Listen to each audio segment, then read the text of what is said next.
Mga igsoon, na ay usa ka membro sa sulpot nga sikta. Suko ka, comment siya, ningon siya, pataka ramang kagyaw-yaw kad, naabay mabasa nga ang simbahan o relihiyon makaluwas. Ato ning tubagon kay luoy pod wala ang taon masayod. Ang tubag, Brad, naagyo, paminaw og tarong aron ka makasabot. Diyan sa sulat ni San Pablo sa unang Timoteo kapitulo 3 bersikulo 15. Si San Pablo miingon nga ang simbahan mao ang haligi ug sukaranan sa kamatuoran. Unya kining simbahan nga mao'y haligi ug sukaranan sa kamatuoran, gihinganlan kini ni San Pablo og relihiyon.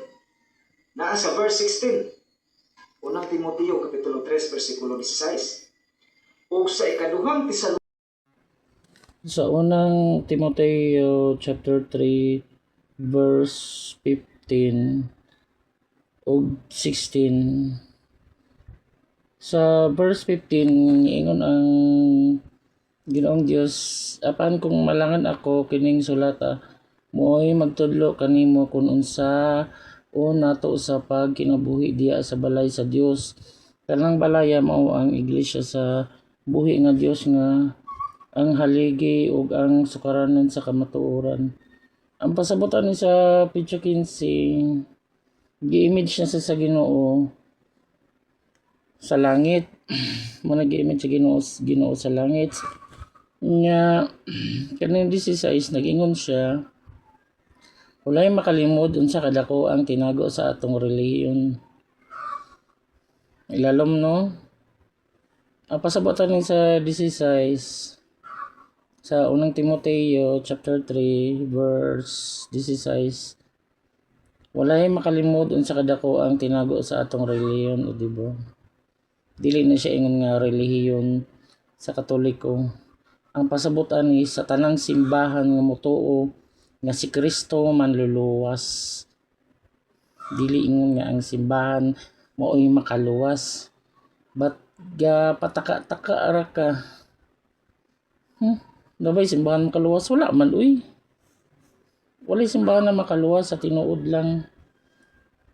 Ang gi-image diri sa Ginoo, ang gipasabot niya ang langit, ang gipasabot niya og tanang relihiyon nga motuo sa Ginoo nga mao si Hesus nga gituohan nato nga siya ang manluluwas.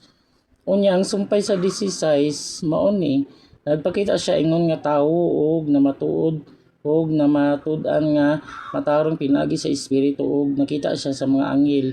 Giwala siya ngadto sa kanasuran, gituohan dinha sa kalibutan og gibayang ngadto sa langit, o diba? Ang Ginoo gipasabot-an dili ingon ang simbahan. Kapataka ara ka.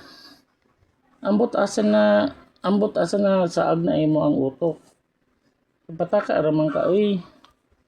Napay isang makaluwas. Awa ha. Napay isang makaluwas. Ibasa na ko si mo ha. Para sabton ta ka ha kung unsa gyud ang makaluwas. Sabton ta ka unsa ang makaluwas. Diha sa Lucas 15 chapter 15 verse 10. Ningan ang Ginoong Dios, sultihan ko kamo nga ingon usab niini ang mahitabo, mga lipay ang mga anghel sa Dios tungod sa usa ka makasasala nga naghinulsol. O dapat siya gipasabot ng simbahan. O sa Lucas 15:10, malipay ang mga anghel sa Ginoo kung naay isa ka tawo nga makasasala. Mga lipay ang mga anghel. Dili ang simbahan mao'y makaluwas sa tinuod lang. Dili ta pataka og bangag. Kay kung magpataka ka og bangag na mahagbong ka, mga piang ka. Di ba? Unya sa John 3:16, daghan jud nakabalo aning John 3:16, ug kinsa may mutuo kang Ginoong Hesus, dili malaglag kundi malangit. Kung tawagan sa John 3:16, ang mutuo sa Ginoo makaluwas ug dili malaglag. Sa John 3:16, daghan jud nakabaloan ni Mrs. Kinsa. Unya. Si mga Katoliko dahil na, dili man. Pataka raman ka uy.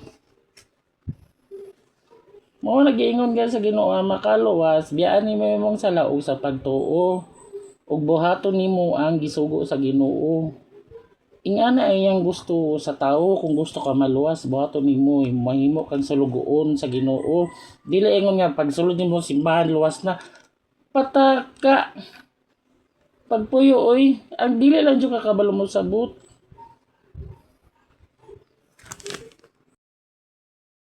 Nya Salmo kapitulo 127 bersikulo 1, walay pulos ang simbahan na tinukod og tawo. Ang Dios wala mo puyo sa simbahan na tinukod og tawo. Buhat kapitulo 17 bersikulo 24. Muna nga di gyud na makaluwas ang inyong simbahan kay wala may pulos brad. So kanang inyong giingon nga walay simbahan o walay relihiyon na makaluwas, referado na sa inyong simbahan, referado sa inyong relihiyon, di gyud na makaluwas kay wala diha magpuyo ang Dios. Walay pulos ang inyong simbahan nga gipasakupan. Muna akong tubag. Salamat. God bless. Salamat sa imong pangutana. So giingon nimo sa Salmo chapter 127 verse 1. Mano ang giingon sa Ginoo? Gawas kon ang Ginoo maoy magtukod sa balay. Kawang lamang ang kahago niadtong nagtukod nini, gawas kon ang Ginoo maoy magbalantay sa syudad. Kawang lamang ang pagtukaw sa mga magbalantay. Diri sa Biblia sa Buhat chapter 17 verse 24. Mao ni ang giingon sa 24. Ang Dios nga nagbuhat sa kalibutan ug sa tanan nga ania niini mao ang Ginoo sa langit ug sa yuta. Ug wala magpuyo sa mga templo nga binuhat sa mga tawo. Tama ka Brad, wala joy templo nga nagpuyo diha ang Ginoo. Wala pa'y templo nga wala pagganahi ang Ginoo kay ngano ang gipasabot niya sa buhat chapter 17 verse 24 kay lalom man ang pagkasabot niya. Ang pagsabot ani niya wala siya. Ang pasabot ani unya ikaw Brad magbuhat kag templo ug simbahan. Unya lahi ang imong tuhuan. Dili ingon nga lahi ang tinuhuan. Lahi ang imong pagtuo sa Ginoo ba kay daghan kaayo. Naay Maria, mga santos, mga Black Nazarene, mga anghel ug mga apostol. Mao na gipasabot sa Ginoo. Wala magpuyo ang Ginoo sa inyo ang simbahan.